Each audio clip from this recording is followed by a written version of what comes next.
Hello and welcome. I'm Jane Oates, the president of WorkingNation, but also so proud to be one of the chairs of the DC region for IdeaGen.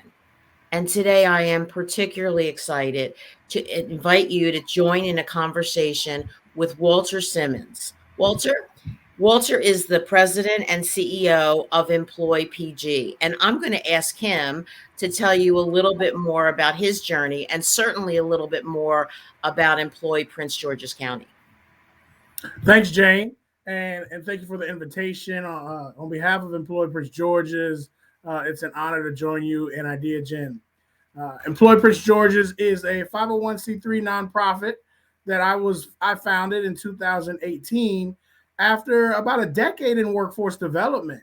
Started my career in South Carolina working in American job centers and one stops under the American Recovery Reinvestment Act of the Obama administration.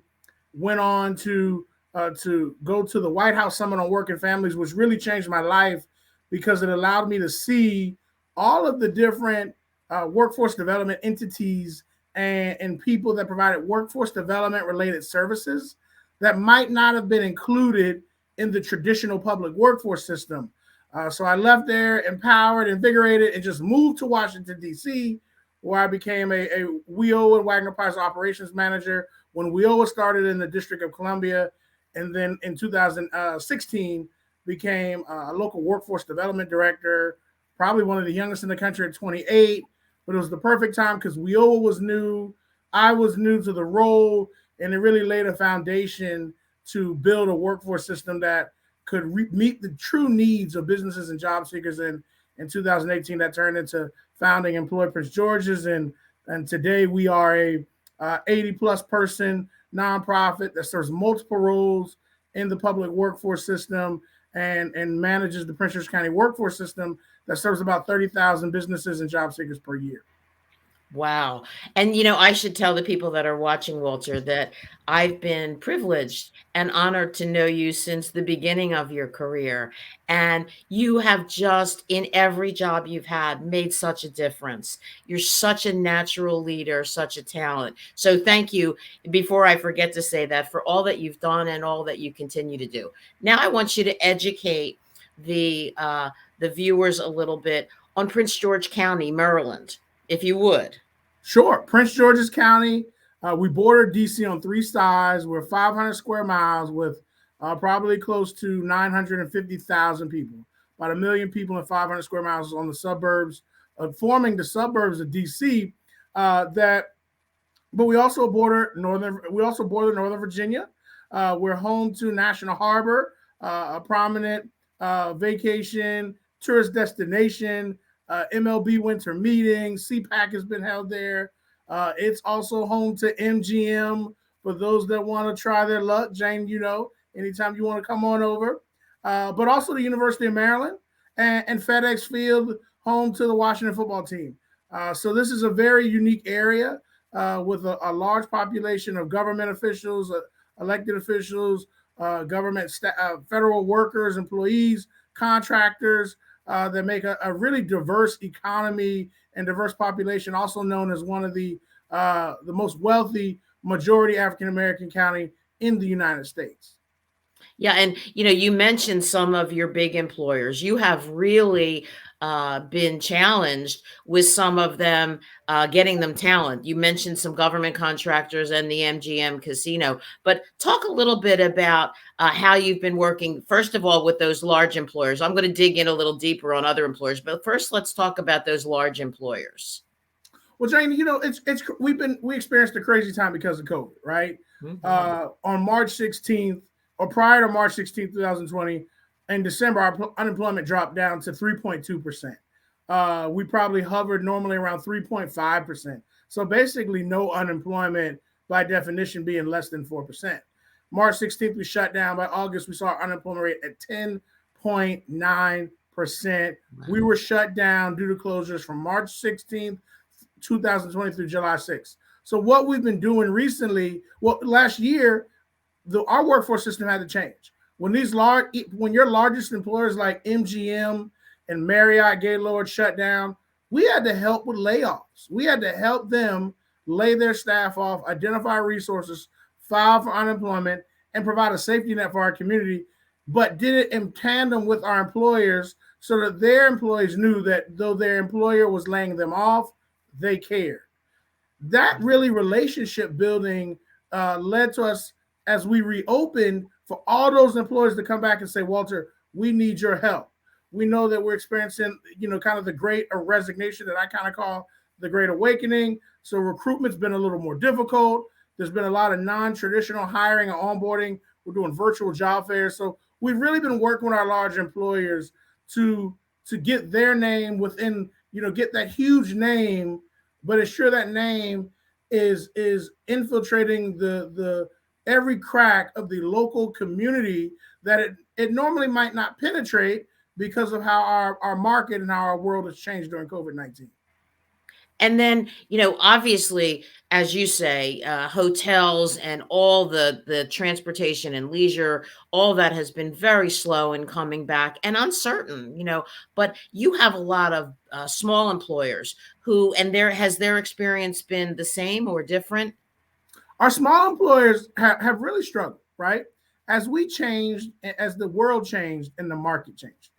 So I said great awakening, not great resignation, because I think what COVID taught us is that some people, many people, really are trying to approach work differently, focusing on work-life balance, thinking about when they go to work, what might they bring home? Could they bring COVID home? And we had, up until recently, we didn't have vaccinations for children. We have a lot of multi-generational households. We also have a lot of people who are learning, do I really like this virtual work? And so where a big business can easily, well, not easily, but they can quickly, in a business sense, have the capacity to convert to hybrid, to convert to remote work, to utilize new recruitment methods from various online and social media tools that small businesses don't have the funds, don't have the capacity to do. So what we've been doing, and really one of the roles of the public workforce system, as you know, Jane, is building their capacity through the services that we provide that they've already paid for through their tax dollars. That's so right. We are doing virtual job fairs. We're helping with assisting with virtual onboarding. We are also helping them understand the new regulations that sometimes come, maybe biweekly and change biweekly, right? So we're helping to build the capacity of small businesses through the public workforce system to allow them to recruit and retain the talent that they need to recover from the COVID-19 pandemic. Well, Walter, it's so important. You and I have talked from the beginning of our careers, even though the length is different, about the need for these public systems to work with dual customers, the job seeker and the employer. And it sounds like your work has really been doubling down on that employer. And thank God for that, right? I mean, we need to keep these employers going. Let me ask you a little bit. You mentioned, and it's such a good topic, and Prince George's County is such a hotbed of special populations. I love that you call the time we're going through the Great Awakening. I totally agree with you. I don't think people are resigning for no reason. But let's talk a little bit about these special populations, like women who had to stay home with their children, like people who might have a blip in their record, maybe returning citizens from doing their time in prison, maybe opportunity youth. Can you talk? I gave you a lot there, but I know you're working in all of those spaces. So tell me a little bit about how maybe employers are looking differently at diverse talent pools, not just gender and race, but also life experiences. Well, Jane, let me start by this. Our conversations over the years have been fruitful. I just don't know how fruitful they've been for you because I'm normally more picking your brain and listening to what you're saying than me providing input. So I just want to clarify that for everybody. Two, when we talk about a workforce development system, public workforce system, let's really talk about everybody. When you start a business, you have a business plan. When you're managing your personal finances, you have a personal financial plan. You have a retirement plan. what we've done in Prince George's County is create a business process for our workforce system. And we've done that by identifying three key roles in the system: the customer, which is the business; the product, which is the job seeker or resident; and then the manufacturer, which are the people who produce that product. And we've identified a raw product, which is a job seeker that isn't ready to go to work or isn't ready to complete an educational program, and then a finished product, someone that is ready to start or finish an educational program and or start is ready to go to interview and start a job.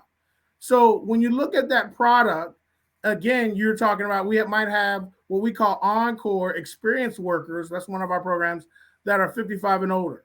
We also have the opposite. We have our youth. So we have a program for juniors and seniors who are not on track for college or the military called Youth Career Connections. And so what we try to do is identify what are the as we look at the structure of the customers, the business, they're going to hire them. The product is the job seeker, and the manufacturer could be K through 12, our public education institutions, our American Job Centers, our community development block grant. It could be anyone. Our wheel with Title I providers. So what we try to do is to facilitate an ecosystem where these manufacturers know the need of their customer, the business, and knowing that need allows them to manufacture a product, which is our resident or job seeker, to meet that need. And when they work with specific demographics, they know that they have to change their manufacturing style. So if it's a returning citizen and ex-offender, they know they need to focus on mental health, substance abuse, criminogenic assessments to say, what are the behaviors that let you be incarcerated? How do we mitigate those? How do we de-institutionalize you to prepare you for the civilian world? Same thing with our veterans. How do we translate your military service record into a civilian resume and the skill sets and certifications of a civilian? So we look at all these different populations, and in Prince George's County, we've made it a priority to even include refugees and immigrants. So we have a program called Career Pathways for All, which focuses on immigrants, refugees, asylees, and English language learners. And so we identify these populations. We have five demographic-specific adult programs and 2 demographic-specific youth programs.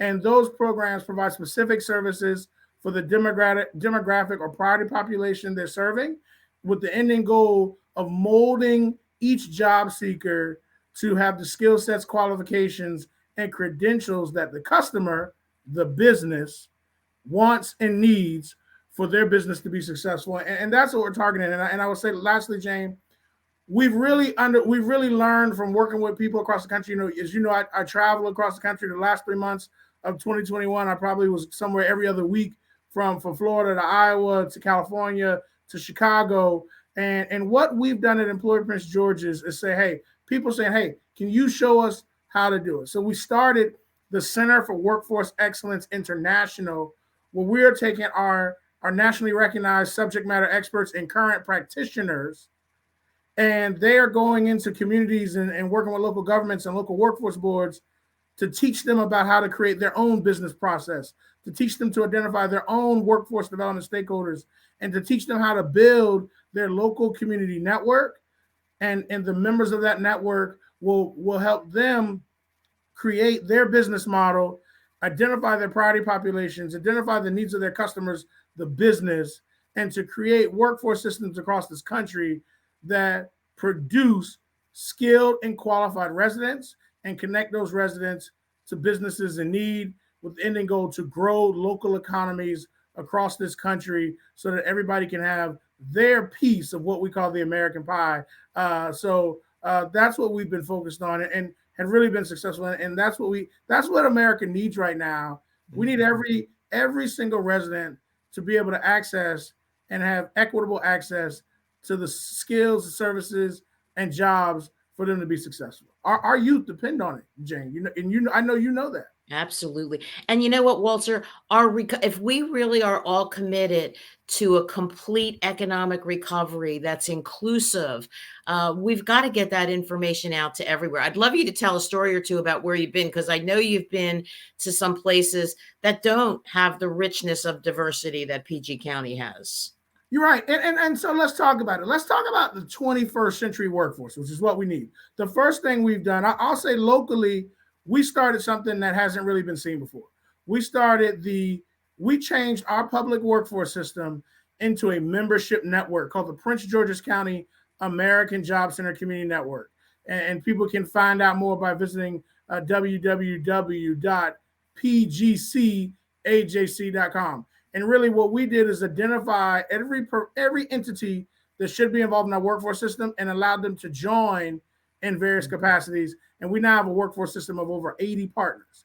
So let's transition to another major area like Chicago. We left Chicago, Chicago Cook Workforce Partnership, and they're also creating a 21st century workforce development system in Chicago. And I left their Chatham Education and Workforce Center system, where Jane, they put a maker space inside of their job center where they're focusing on urban manufacturers and these micro manufacturers who make quilts, make products, make tools in an area where, in some of these really impoverished areas where they don't have the jobs. And they allow these unemployed job seekers to utilize and develop their skill sets to become entrepreneurs and what we call urban micro manufacturers. I also was in the Mississippi Valley in Iowa with the director Miranda Swafford, where they have they're a rural area, and where their job centers are an hour and a half apart, and they're focusing on regionalism, but also identifying what are the specific profiles of the various local communities in our region or in our local area, because their local area, again, their local in between their job centers, it can take 1.5 to 2 hours to go from job center to job center, and they can't just have a universal strategy. They have to look at each individual community and basically build out these micro workforce systems with priority populations and specific in-demand industries to meet that need, and then bring all of those micro workforce systems together to create a unified workforce system. And that's very unique and what a lot of people in the rural areas are working with. I'm also have been in contacts with the Southern Nevada Workforce Board, where they're utilizing different business engagement, where they're working with chambers and trade associations to engage businesses, identify those needs of businesses, and taking public government funds to provide grants to businesses to help those businesses rehire their employees they're laid off while receiving the financial assistance to help them reopen. So it's been a great journey to visit and see the innovation. But at the end of the day, the goal is to build 21st century workforce development systems to fight the negative economic impacts caused by COVID-19. Well, and Walter, I just have to applaud what you're doing. I mean, it's a job and a half to just do PG County, a county that size. The fact that you're willing to go on the road, test your business model in very different areas really is kudos to you. I mean, and really such a benefit to the people you're speaking with in Iowa and Nevada and Illinois. Really amazing. So I want to go back to one of the things that you talked about. Your manufacturers, which, if people weren't listening carefully, are your education providers, and your customers, your businesses, don't speak the same language. How have you, and everybody has been complaining about that and looking at different things for decades. How are you acting as the translator between those two very important constituents for your success in the county? Well, we are that liaison. That's what the local workforce system is. Local workforce board directors and workforce development providers. They are the liaison between the entities that they serve, which are the job seekers, the businesses, and their local community. They have to translate the languages between those. And so it makes sense, Jane. When Ford is manufacturing a car, the manufacturer talks about exhaust and safety protocols and horsepower and the biomechanisms that in combustion to move the gas and air to make the car go.